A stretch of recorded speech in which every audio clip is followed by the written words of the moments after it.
Hey, good morning my dear friends and students. I am Sadhna and all of you enjoying mathematics and science with me. आपण 8th स्टँडर्डचा नवीन lesson start केला आहे की त्याचं नाव आहे pollution म्हणजे प्रदूषण. कोणत्या प्रकारचं प्रदूषण शिकायचं आहे आपल्याला. या लेसन मध्ये आपल्याला शिकायचं आहे एअर पोल्युशन म्हणजे हवेचं प्रदूषण कशामुळे होत असतं, वॉटर पोल्युशन कसं होत असतं, हे सगळं डिटेल मध्ये समजून घ्यायचं आहे आजच्या या व्हिडिओमध्ये. आपण अगोदरही एक व्हिडिओ बनवलेला आहे, त्याच्यामध्ये तुम्हाला मी अगदी इंट्रोडक्शन करून दिलेलं आहे या लेसनचं. तर आज आपण डिटेल मध्ये जाणून घेणार आहोत एअर पोल्युशन विषयी. काय आहे हवेचं प्रदूषण. आपण हवा प्रदूषित झालो असं म्हणत असतो, पेपरमध्ये पण वेगळ्या न्यूज ऐकत असतो. तुम्ही बघितलं असेल की दिल्ली सगळ्यात जास्त पोल्युटेड सिटी आहे. तिचा जो एअर इंडेक्स आहे म्हणजे जो हवेचं शुद्धता दाखवणारा जो इंडेक्स आहे तो सगळ्यात जास्त हाय आहे.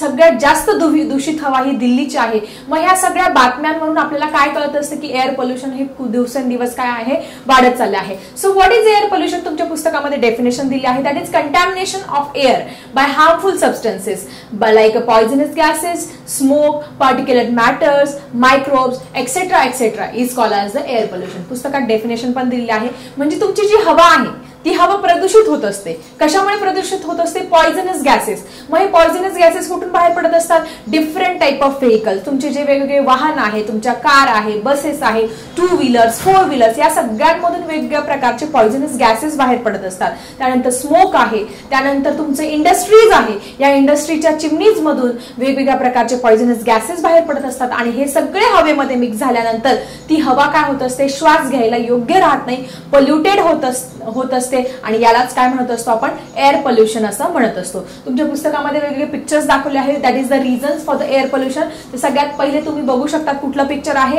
That is the vehicles. सगळ्यात मोठं हवेच्या प्रदूषणाचं कारण आहे तुमची जी गाड्या आहे, तुमचे जे वाहन आहे त्यांच्यामधून वेगवेगळे गॅसेस, पॉइझनस गॅसेस बाहेर पडत असतात. कुठले? मग carbon monoxide is there, carbon dioxide is there, sulphur dioxide, nitrogen dioxide, smoke, हे सगळं वाहनांच्या धुरांमधून बाहेर पडत असतं आणि त्याच्यामुळे काय होत असतं? एअर पोल्युशन होत असतो. Next one, carbon monoxide is a very poisonous gas which is release from the vehicles. Then next अजून एक रिझन दाखवलं आहे व्होल्कॅनिक इरप्शन म्हणजे तुमचं जे व्होल्कॅनो आहे, लाव्हा त्याच्यातून बाहेर येत असतो आणि त्याच्यातून वेगवेगळ्या प्रकारचे गॅसेस, ऍश, स्मोक बाहेर पडत असतो. त्याच्यामुळे पण काय होत असते? तुमची हवा ही प्रदूषित होत असते. Then forest fire, all these are the reason for the air pollution. हे सगळे रिझन आहे. हे सगळे डिटेलमध्ये जाणून घेऊया आपण आजच्या या व्हिडिओमध्ये. आता आपण बघणार आहोत reasons for the air pollution. There are the 2 reasons for the air pollution. एक नॅचरल रिझन आहे आणि एक आहे मॅनमेड रिझन. मग नॅचरल रिझन्स कुठले कुठले आहे चला समजून घेऊया. तर तुम्ही सगळ्यांनी बघितलं आहे काय आहे हा आहे व्होल्कॅनो. तुम्ही बघितला आहे का कधी? तुम्ही व्हिडिओज मध्ये बघितलं असेल की लावा रस, त्या जो माउंटेन आहे त्या माउंटेन मधून व्होल्कॅनिक इरप्शन कसं होत असतं. तुम्ही छोट्या छोट्या एक्सपेरिमेंट पण केला असेल. सायन्स एक्सपेरिमेंटच्या वेळेस असा चिखलाचा माउंटेन बनवला असेल, त्याच्यामध्ये इनोची पुडी टाकली असेल आणि तो व्होल्कॅनो, तो जो लावा आहे त्याच्यातून बाहेर येत असतो. मग ह्या volcanic eruption is the natural reason. त्याला आपण काहीच करू शकत नाही की व्होल्कॅनिक इरप्शन आपण थांबवू शकतो वगैरे, असं काहीच नाही. This is the natural reason for the air pollution. तुमची हवा प्रदूषित होण्याचं हे नॅचरल रिझन आहे. का? Because there solid, gases and liquid materials gets emerge out from this volcanic eruption. तुमचं जे व्होल्कॅनिक इरप्शन होत असतं, ज्यावेळेस त्याच्यातून लावा रस बाहेर येत असतो, त्याच्यापासून सॉलिड पदार्थ पण बाहेर येतात, गॅसेस येतात, लिक्विड, हे सगळे इरप्टेड होत असतात. कशातून? त्या लावा रसामधून. सो काय काय बाहेर येत असतं या लावा रसातून? Hydrogen sulphide is there, ammonium chloride बाहेर येत असतो, hydrogen, vapours, different type of dust particle, all these get arises from this lava, from this volcanic eruption. तुम्ही बघितलं असेल वेगवेगळ्या ठिकाणी. फॉर एक्झाम्पल फुजियामा हा आहे इजिप्तमध्ये सगळ्यात जास्त हे व्होल्कॅनिक इरप्शन होत असतं. तिथे ह्या सगळ्या लावा रसामधून काय होत असतात? वेगवेगळ्या ह्या गोष्टी बाहेर पडत असतात आणि त्याच्यामुळे काय होत असतं? आपलं जी एअर आहे ती एअर पोल्युटेड होत असते. म्हणून त्याच्यापासून जिथे ते व्होल्कॅनिक इरप्शन होतं त्याच्यापासून लोक लांब लांब दूरवरती घरं तुम्हाला बघायला मिळत नाही, अगदी दूर राहतात, कारण का त्याचा परिणाम आपल्या बॉडीवरती, आपल्या शरीरावरती वाईट होत असतो. So volcanic eruption is the first most important reason for the air pollution. Next one तुम्ही बघू शकता अर्थक्वेक, भूकंप.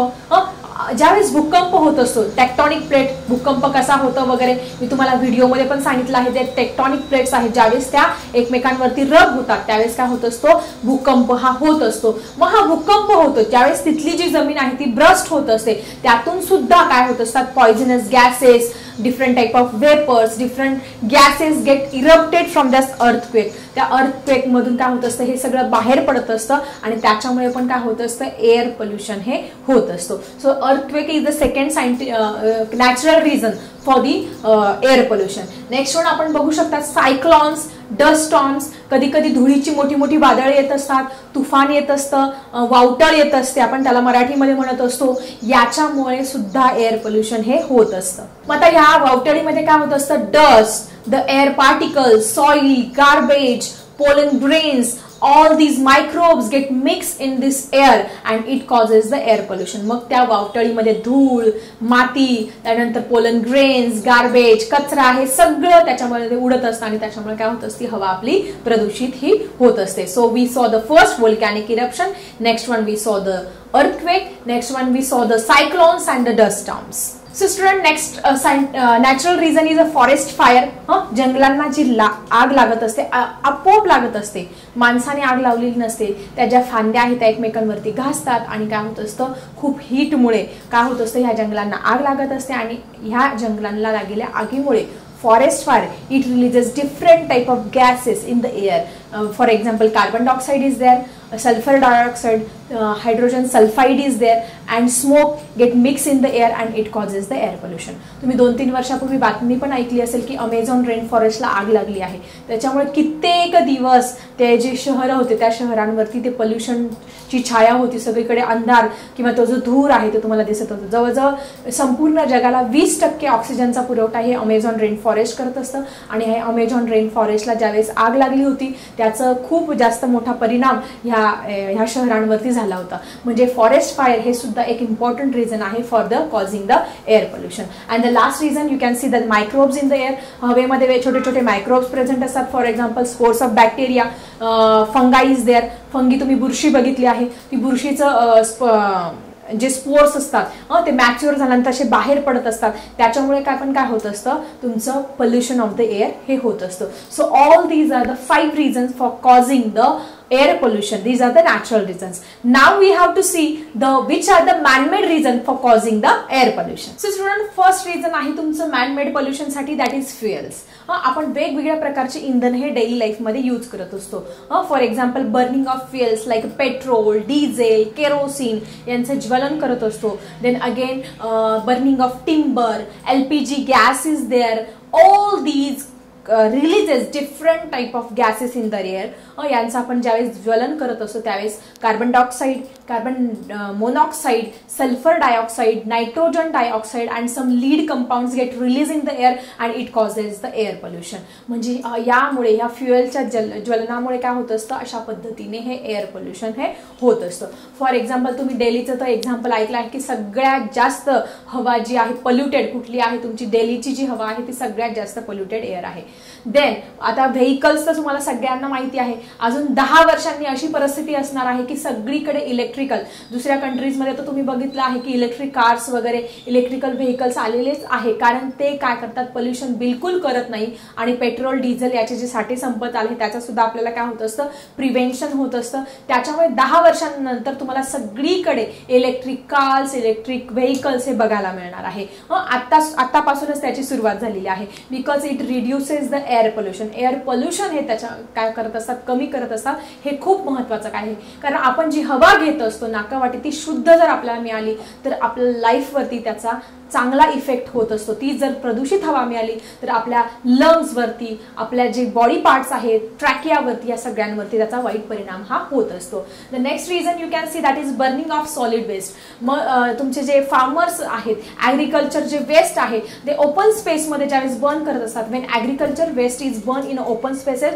It releases different type of gases in the air and it causes the air pollution. याच्यामुळे सुद्धा काय होत असतं, तुमचं हवेचं प्रदूषण होत असतं. So student, next important reason आहे इंडस्ट्रियलायझेशन. म्हणजे वेगवेगळ्या ज्या फॅक्टरीज आहेत, तुमच्या इंडस्ट्रीज आहे, they release different type of various gases, smoke in the air. For example sulphur dioxide, nitrogen dioxide, there cotton seed powder is there, then sulphur powder. All these things get release in the air and it causes the air pollution mainly. त्याच्यामुळे हवेचं खूप जास्त प्रदूषण होत असतं. तुम्ही बघितलं असेल की जे वेगवेगळ्या मेट्रोपॉलिटन सिटीज आहे, जी मोठी मोठी महानगर आहे, त्याच्या आसपास काय आहे, या इंडस्ट्रीज आहे.